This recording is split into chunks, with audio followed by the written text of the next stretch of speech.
Para mí es un gran privilegio y un gran honor al que me haya dado la oportunidad de poder hablar de lo que está escrito en la Santa Palabra.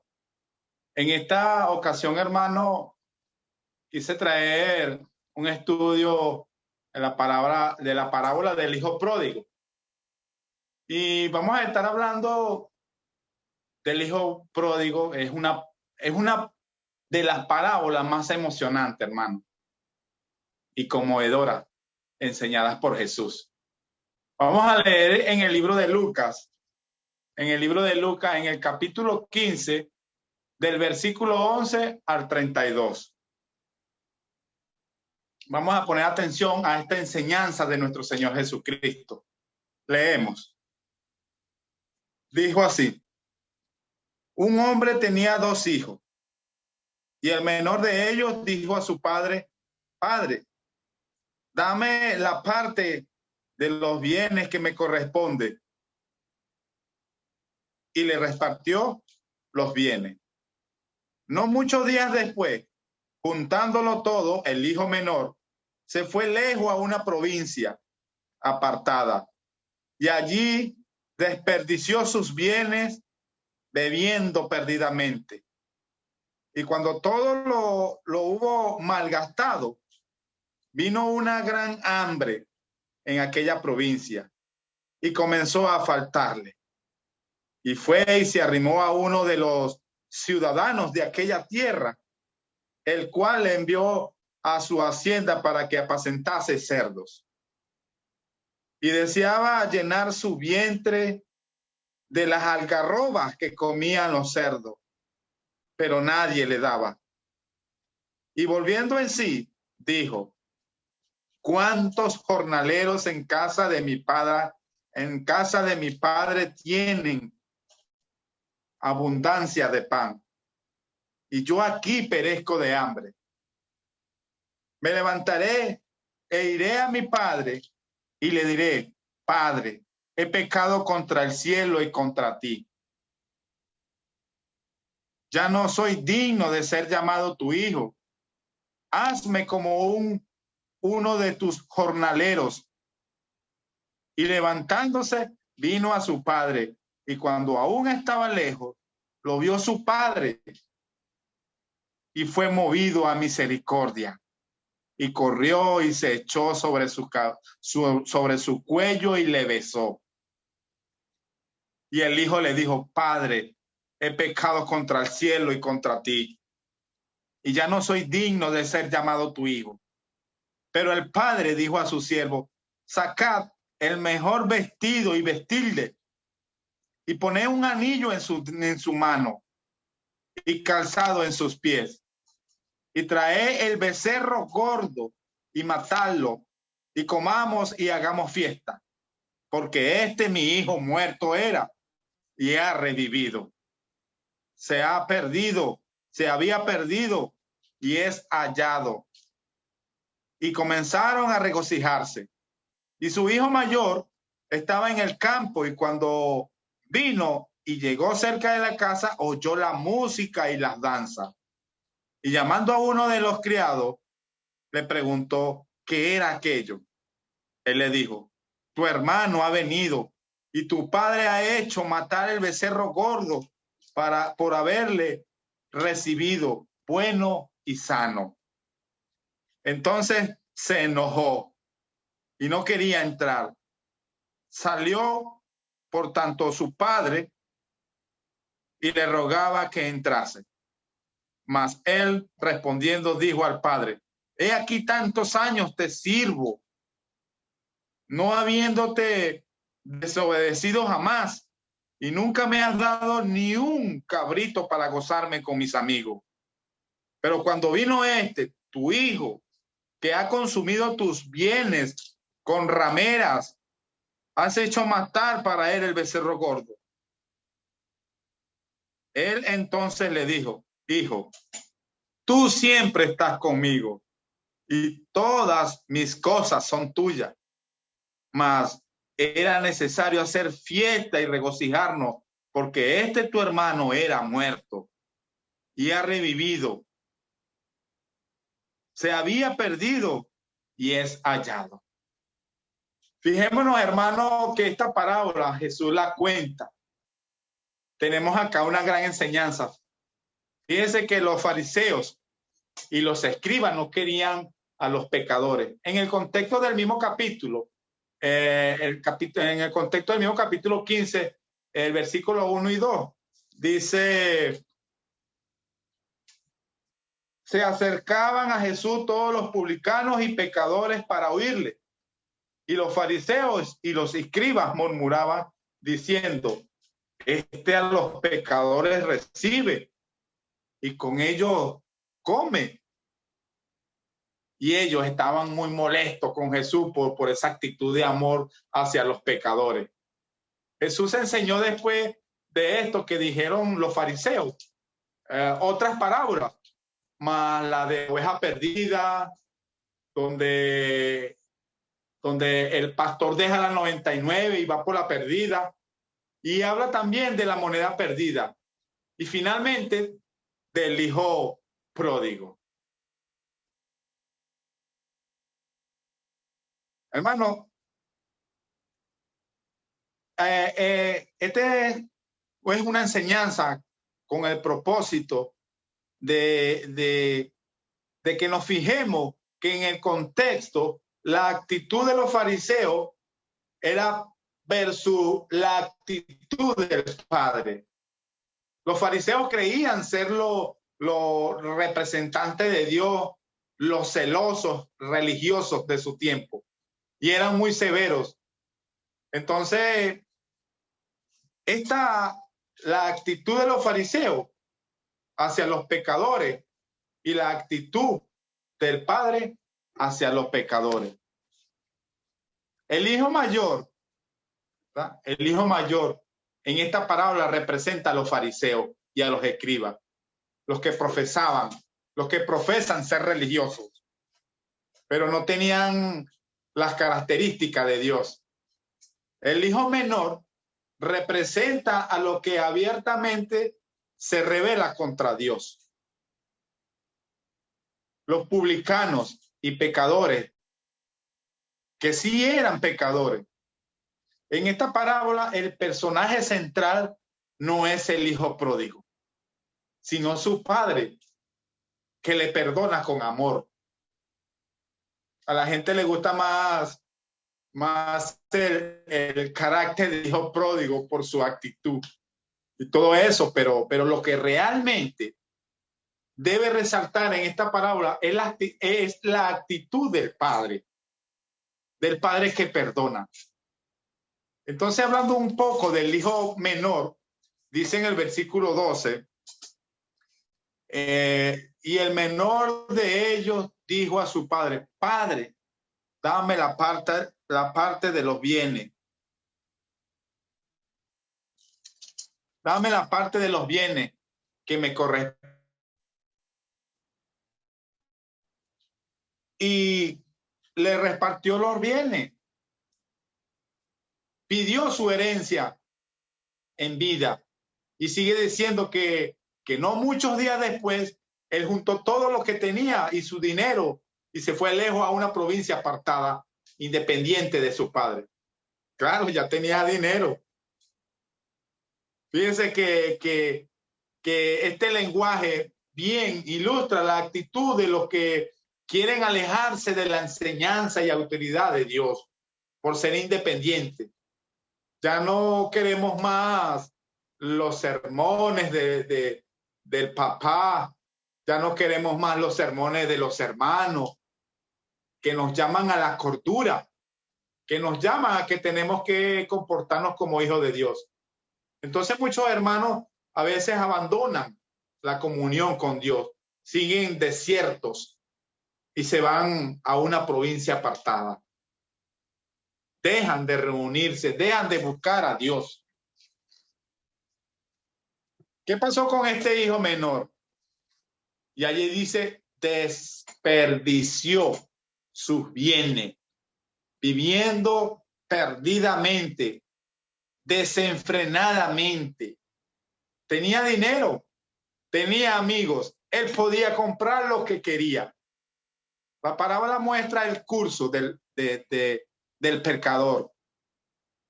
Sí. Su temporada de indulgencia está en los versículos 12. Dice que pidió el dinero a su padre y el padre se lo dio. Y no muchos días después, juntándolo todo, el menor de los hijos se fue lejos a una provincia apartada y allá desperdició todos sus bienes perdidamente. Entonces, esa temporada de hacerlo bien, de ser indulgente, de vivir la vida como él quería, luego viene la miseria, porque se le gastó todo el dinero. Dice el versículo 14, dice, cuanto todo lo hubo malgastado, vino una gran hambre en aquella provincia y comenzó a faltarle. Y fue y se arrimó a uno de los ciudadanos de aquella tierra, el cual envió a su hacienda para que apartase cerdos. Fijémonos, hermanos, que ahí vemos su miseria. La reflexión en el momento del arrepentimiento. El versículo de 17 al 20, y volviendo en sí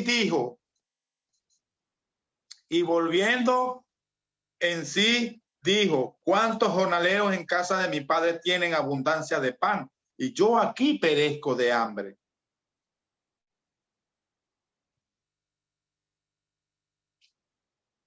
Me levantaré e iré a mi padre y le diré, Padre, he pecado contra el cielo y contra ti. Ya no soy digno de ser llamado tu hijo. Hazme como a uno de tus jornaleros.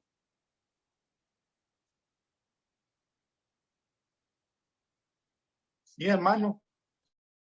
Levantándose, vino a su padre y cuando aún estaba lejos, lo vio su padre. Y fue movido a misericordia, hermano. Y corrió y se echó sobre su cuello, dice el versículo, y le besó. Entonces, sigue diciendo el versículo 20 al 24. Vemos el perdón. El perdón que consigue él al humillarse. Dijo el padre, he pecado contra el cielo y contra ti. Y el padre dijo a su siervo, saca el mejor vestido y vestirle, ponle anillo en su mano y calzado a sus pies, y cerro gordo y matalo. Y comamos y hagamos fiesta, porque mi hijo muerto era y ha revivido. Se había perdido y ya ha sido hallado. Comenzaron a regocijarse. Este hijo menor tenía libre albedrío. Podía tomar la decisión de salir de la casa de su padre, pero no podía ser libre de las consecuencias de su decisión. A veces, claro, con dinero cualquiera compra muchas cosas y te va bien. Pero en este caso, este muchacho quería vivir sin la vigilancia del padre. Y él tomó su decisión. Pero ese libre albedrío no le liberó de las consecuencias de su decisión. De irse de casa y vivir perdidamente.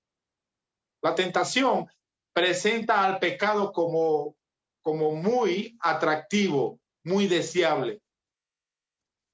Y no se niega que el pecado mismo, el acto mismo, puede ser placentero, hermano. El diablo, el mundo te invita y parece que brillan las cosas. Allá parece que los compañeros que se emborrachan el fin de semana y llegan el lunes contando lo que hacen, parece que le llama la atención eso, parece que lo que están pasando bien, ¿verdad? Lo pasan bien todo, pero no es así, hermano. Eso es perdición para nuestra vida. Fijémonos que que el pecado tiene en sí cierto placer. En Hebreos 11:25, se nos habla de los deleites temporales del pecado. Moisés dice que despreció, él rehusó ser llamado hijo de la hija del faraón y prefirió los vituperios de Cristo. La vida de Dios, la vida que Dios ofrece, desperdiciando los deleites temporales del pecado. Este caso, este muchacho fue seducido por el pecado, pero no se daba cuenta que eran deleites temporales. Las fiestas iban a durar hasta que se le acababa el dinero. Cuando se acababa el dinero ya no hay amigos, ya no están. Cuando están en problemas, cuando caes preso, te va a quedar tu mamá, tu papá, tu familia más cercana que te irá a ver. Cuando te estás muriendo al lado de tu cama, tu mamá es la que va a estar, no tus amigos que te quisieron por el dinero, por complacer por el dinero.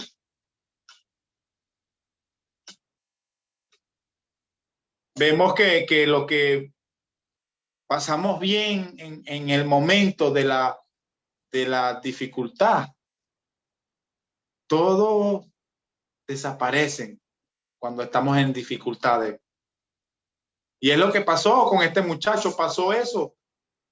Y ahí estaba a lo que vemos, apacentando cerdo estaba.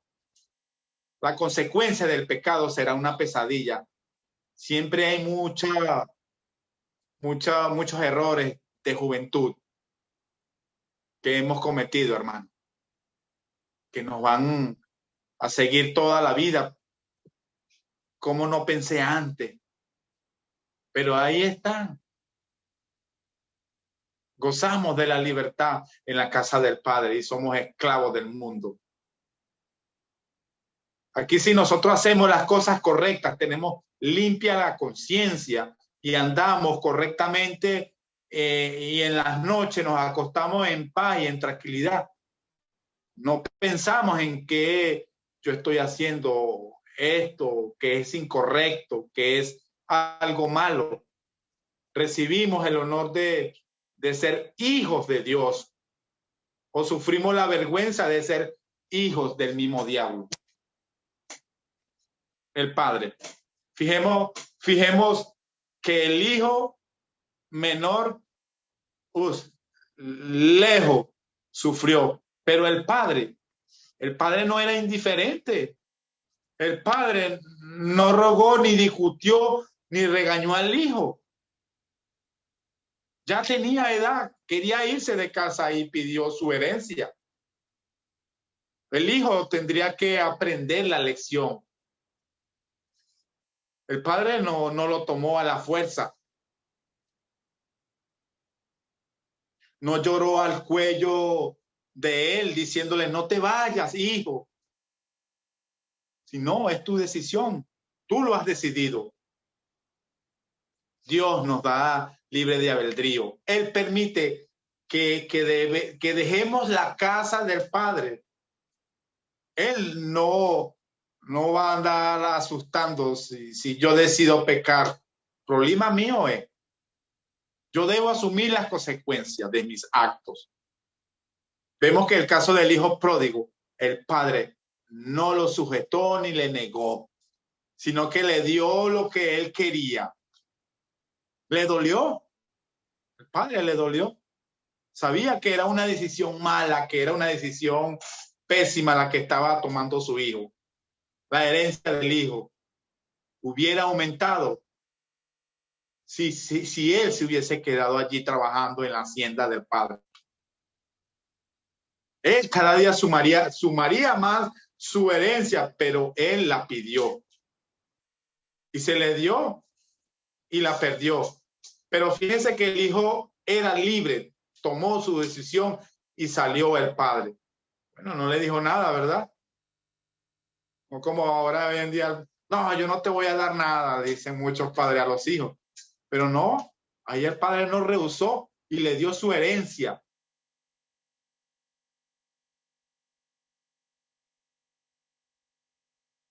¿Cómo miraba la situación el padre? Para el padre el hijo se había perdido. Dice, mi hijo muerto era.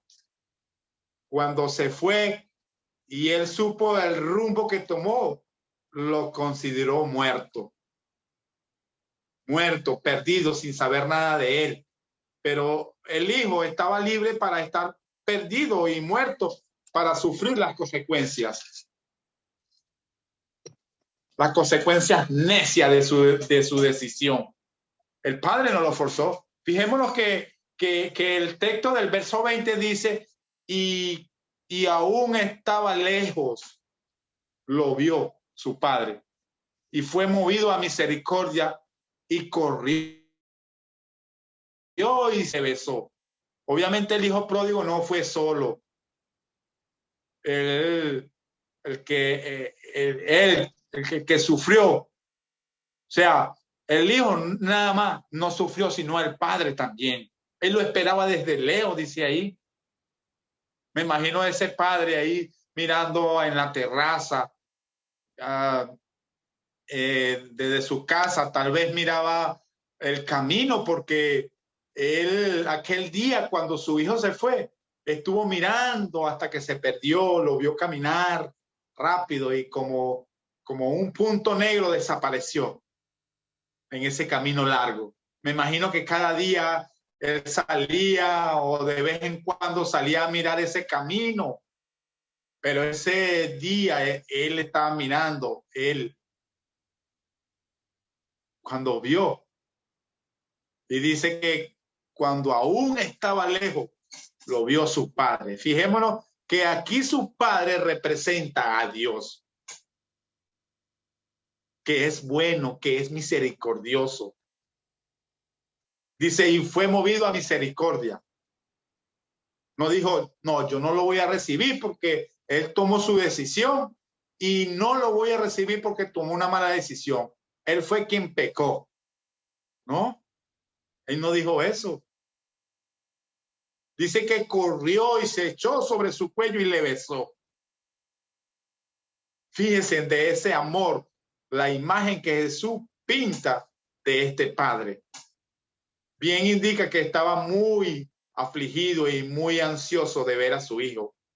Era algo que él estaba esperando, que algún día volviera. La actitud de Dios hacia el pecador se expresa en la acción del Padre. Corrió, se echó sobre su cuello y le besó.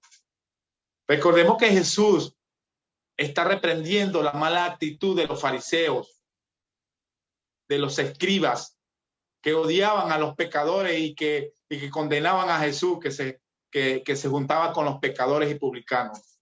Jesús estaba enseñando en esta parábola la actitud de Dios hacia el pecador. Salmo 86, verso 15. Dice, mas tú, Señor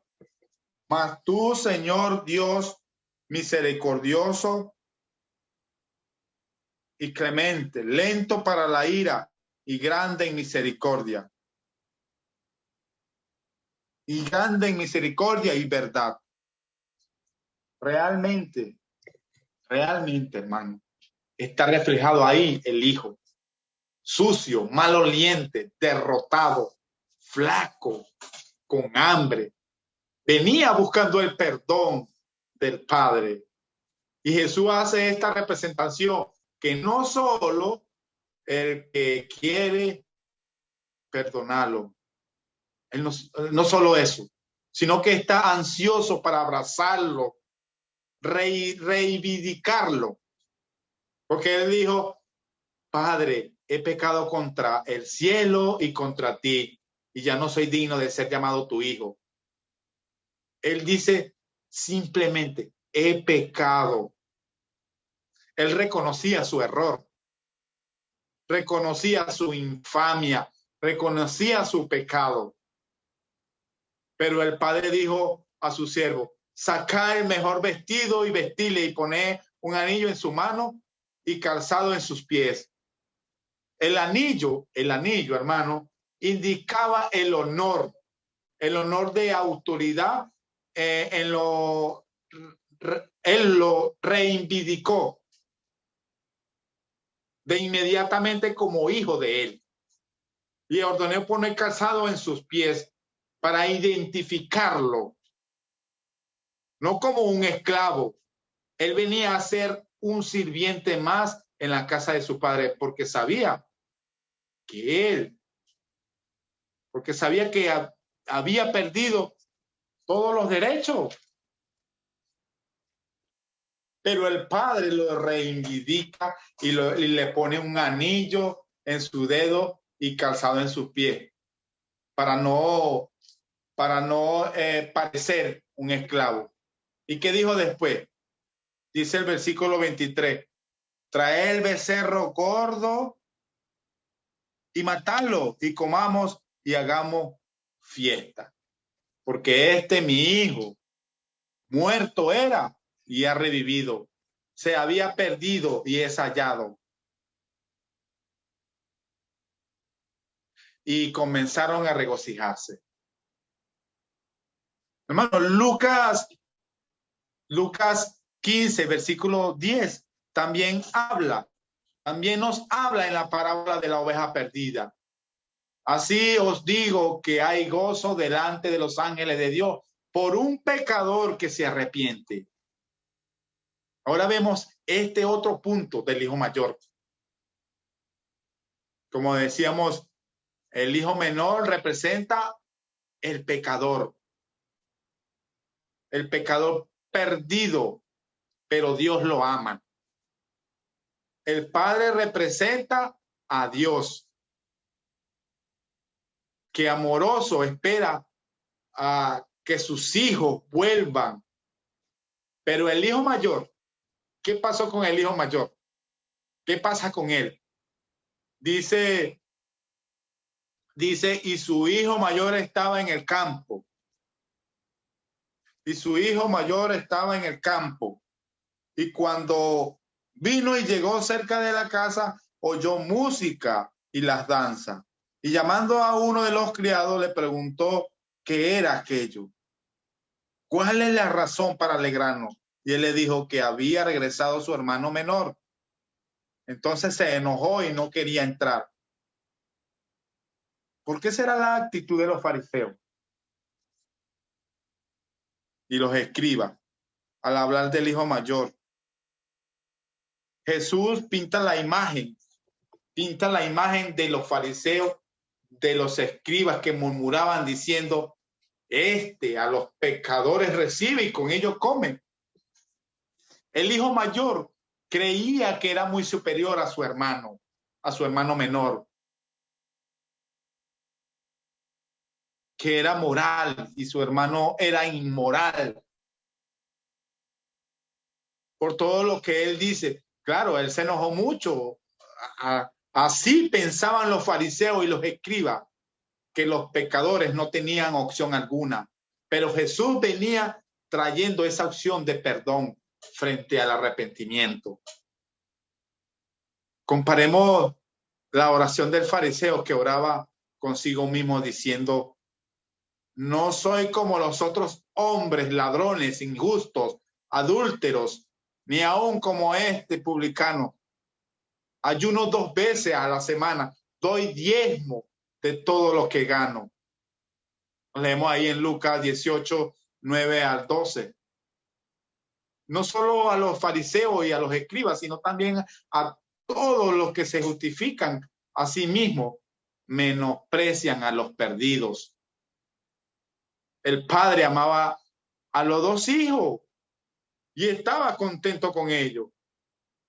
Tal vez para nosotros es más fácil amar al hijo pródigo que al hermano mayor, pero Dios ama a los 2 y desea que sean salvos.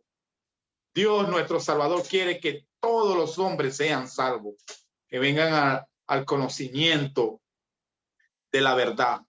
Primera de Corintios de Timoteo, capítulos 2 y 4. También lo vemos en segunda de Pedro 3:9. Así es nuestro ser, hermanos, que a veces nosotros despreciamos a los que andan. A veces tomamos hasta prejuicios con los que creemos que no tienen perdón, que no se merecen perdón por lo que han hecho en su vida. Bueno, ya para concluir la lección, vemos que el hijo menor salió buscando la libertad y felicidad, pero se encontró con desdicha y dolor. Proverbios 16:18 dice: antes del quebrantamiento es la soberbia, y antes la caída la altivez de espíritu. Tuvo que volver a casa de su padre para encontrar la verdadera felicidad, la verdadera libertad. Con la experiencia vivida, ya jamás iba a querer irse del lado del padre y abandonar la casa del padre. La pregunta que se hacían los fariseos y que muchos se hacen: ¿cómo puede Dios perdonar lo imperdonable? La pregunta que hacían a los fariseos. Es lo que el hijo mayor no entendió. ¿Cómo alguien puede dar espalda a su padre amoroso como este? Mas Dios muestra su amor para con nosotros, en que siendo aún pecadores, Cristo murió por nosotros. Romanos 5:8. Efesios 5:2 dice que Cristo nos amó y se entregó a sí mismo por nosotros. Primera de Pedro 3:18 agrega: el justo por los injustos, para llevarnos a Dios. Esta parábola, hermanos, nos enseña esta reflexión que Jesús quiere que hagan los fariseos. Y es una muy buena enseñanza para nosotros, hermanos. Tenemos un Padre amoroso que nos ama siempre, está dispuesto, si de alguna manera hemos fallado, Él está dispuesto a perdonarnos para que nos levantemos. Y Él nos espera para perdonarnos si nos arrepentimos realmente. Muchas gracias, hermano, por su atención y que Dios nos guarde a todos.